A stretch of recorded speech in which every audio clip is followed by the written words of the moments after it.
আজকের অনুগল্প মা। লিখেছেন তাপসী বিশ্বাস। তরুলতা ভৌমিকের বয়স ৬৬। একটি মাত্র ছেলে বিনয়। তরুলতা বুঝতে পারছেন না কি করে যেন ছেলেটা হাতছাড়া হয়ে বউয়ের আঁচলের তলায় চলে গেল। বউ তো নয়, ধিঙ্গি অবতার। হাফ প্যান্ট পরে ঘুরে বেড়াচ্ছে, ইচ্ছে মতো সুইগি থেকে খাবার আনাচ্ছে। ওয়ার্ক ফ্রম হোম বলে সারাদিন ঘরেই থাকে।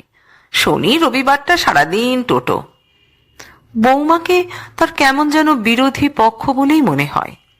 মুখে যদিও কিছুই বলেন না। তরুলতা বিধবা হয়েছেন প্রায় ২০ বছর হবে। তিনি নিরামিষাশী। মাছ ছাড়া এককালে ভাত মুখে তুলতে পারতেন না। এখনো মাছ দেখলেই খুব খেতে ইচ্ছে করে। শরীরের তো শুধু বয়স বাড়ে, মনের তো নয়। বাসনা কামনা সবই থাকে। বাসনা না গেলেও মুক্তিও নেই। সবই জানেন, কিন্তু বাসনা তো যায় না, থাকেই। বিধবা হবার পর সাবেকি বংশের জ্ঞাতি গোষ্ঠীরা সব পাশাপাশি থাকে। কে কি বলবে এই ভেবে আর মাছ খাওয়া হয়ে ওঠেনি। বিনয়ের বউ যখন মাছ মাংস খায় দেখে পিত্তি জ্বলে যায়।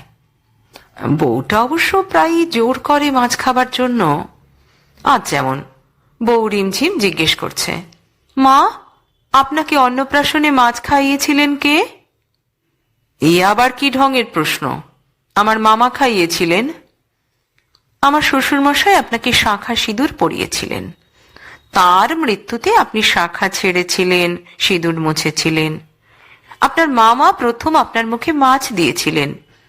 তিনি মারা গেলে আপনি মাছ ছাড়েননি কেন? তখনই তো ছাড়া উচিত ছিল। স্বামী মারা যাওয়ার পর ছাড়লেন কেন? এর উত্তর তরুলতার কাছে নেই।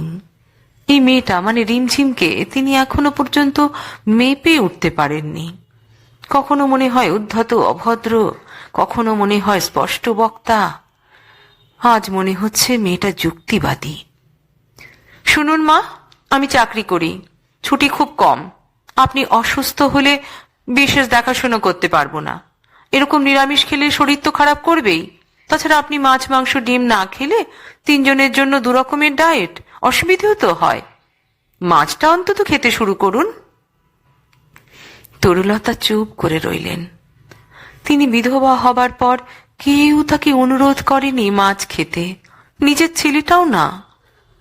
পরের মেয়েটা ভাবছে। মনটা একটু নরম হয়ে এলো। পরের দিন রবিবার। আজ রিমঝিম রান্নাঘরে ঢুকেছে। তরুলতার রাগে গা জ্বলে যাচ্ছে। এই মেয়েটা রান্নাঘরটাও দখল করে নেবে। গুম হয়ে বসে রইলেন।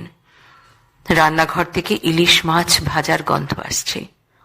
রিমঝিম আজ ৭ সকালে বাজার গিয়েছিল।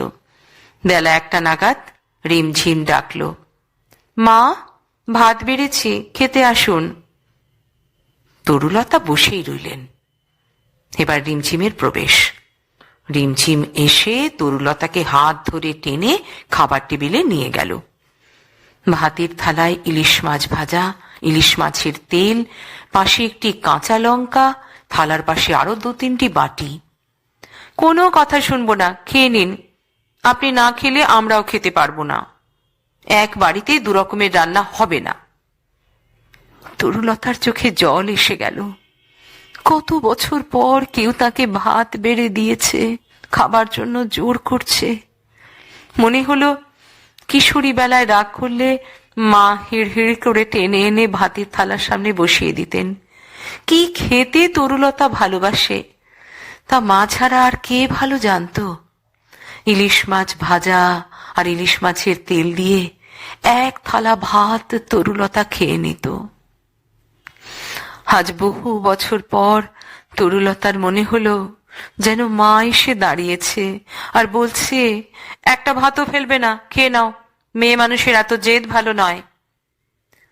চোখে জল নিয়ে তরুলতা রিমঝিমকে বলতে চাইলেন, তুমিও এসো মা, আমার পাশে বসে খাও।